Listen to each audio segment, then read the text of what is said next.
कक्षा 5वीं का पाठ दूसरा यहाँ पर लेने वाले हैं, जिसका नाम है मेरा बचपन। इस पाठ के लेखक है पंडित जवाहरलाल नेहरू। मेरा बचपन इस नाम से हमें पता चलता है कि ये एक आत्मकथात्मक पाठ है। आत्मकथा जिसमें पंडित जवाहरलाल नेहरू ने अपने बारे में बताया है, उनके बचपन के बारे में बताया है। तो देखते हैं क्या बताया है पंडित जवाहरलाल नेहरू ने अपने बचपन के बारे में। तो आपका बुक निकालिए और पेज नंबर 6 पर देखिए। 11 साल की उम्र तक मैं पिताजी का इकलौता बेटा था। 11 साल यानी कि 11 साल की उम्र तक ये अपने पिताजी के इकलौते बेटे थे। मेरी 2 बहनें उम्र में मुझसे बहुत छोटी थी। इनकी 2 बहनें थी और उम्र में उनसे बहुत छोटी थी। इसी कारण बचपन में मैं बहुत कुछ अकेला ही रहा। 11 साल तक कोई नहीं था, अकेले ही थे उन्होंने। मेरी उम्र का कोई साथी मुझे नहीं मिला। उनकी उम्र का कोई साथी भी उन्हें नहीं मिला, क्योंकि किसी पाठशाला में मुझे नहीं भेजा गया, क्योंकि उनको किसी भी पाठशाला में भेजा गया नहीं था, इसीलिए उनका हम उम्र कोई साथी नहीं था। मुझे पढ़ाने के लिए गुरुजी घर पर ही आया करते थे। उनको पढ़ाने के लिए गुरुजी उनके घर पर ही आया करते थे। मैं पिताजी का बहुत आदर करता था। देखो, अपने पिताजी का बहुत आदर करते थे। मैं उन्हें बहुत साहसी और होशियार मानता था, और अपने पिताजी को नेहरू जी बहुत होशियार और साहसी मानते थे। दूसरों से उन्हें बहुत ऊंचा समझता था और दूसरों से अपने पिताजी को बहुत ऊंचा समझते थे। मैं अपने मन में सोचा करता था कि बड़ा होने पर मैं भी पिताजी की तरह बनूंगा। देखो, आपको भी आपके पिताजी का आदर करना चाहिए। तो पंडित जवाहरलाल नेहरू सोचते थे कि बड़ा होने के बाद मैं भी मेरे पिताजी के वैसा ही बनूंगा। मैं पिताजी से डरता भी बहुत था, किंतु माँ से मैं बिल्कुल नहीं डरता था। सभी बच्चे वैसे ही होते हैं, पिताजी से बहुत डरते हैं और माँ से नहीं डरते। आप भी वैसे ही है। मैं जानता था कि माँ मेरे सब अपराधों को माफ कर देगी। मैं सुडौल और कद में छोटा था। मैं जल्दी ही करीब करीब उनके बराबर ऊंचा हो गया। देखो, वो माँ के बराबर ऊंचे हो गए। मेरा बचपन बड़ों की छत्र छाया में बीता।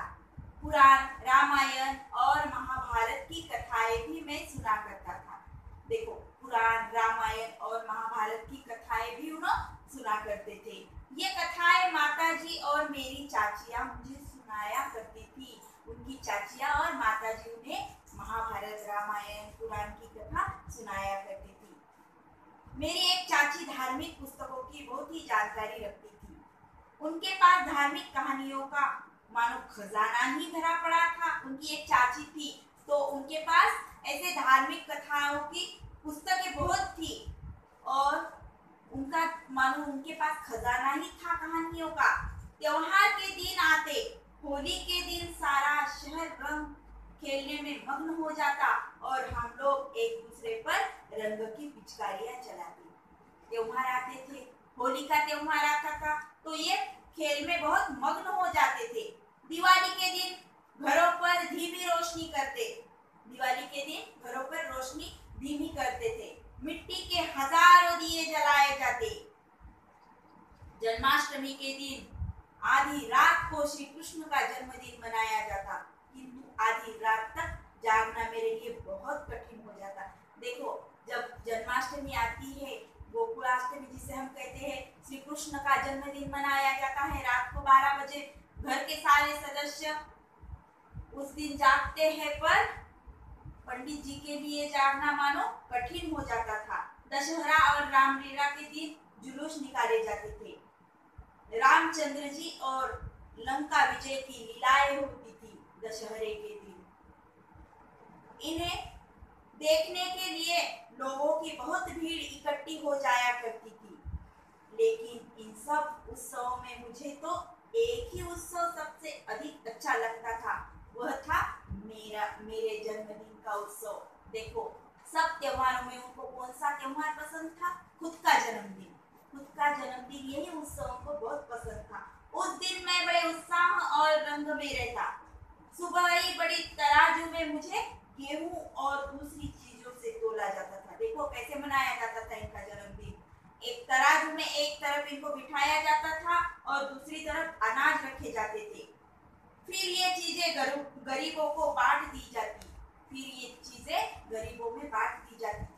मुझे अच्छे अच्छे कपड़े पहनाए जाते, अच्छी अच्छी चीजें भेंट में दी जाती। शाम को एक भोज होता, किंतु मुझे एक बात का दुख रहता था कि जन्मदिन साल में एक बार ही क्यों आता है।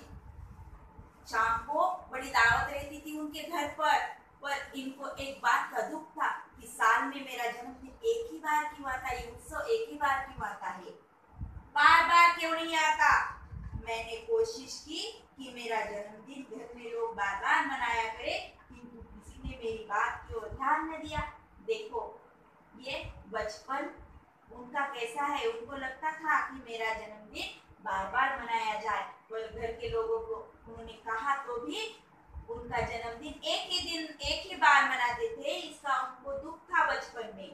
तो क्यों ऐसा लगता था उनको? क्योंकि उनकी तराजू में रखकर तुला की जाती थी, दूसरी चीजें एक तरफ रखकर उनको तोला जाता था और वो चीजें गरीबों में बांट दी जाती थी। ये बात उनको बहुत अधिक पसंद थी, इसीलिए उनको लगता था कि उनका जन्मदिन बार बार मनाया जाए। तो बच्चों ये था पंडित जवाहरलाल नेहरू का बचपन।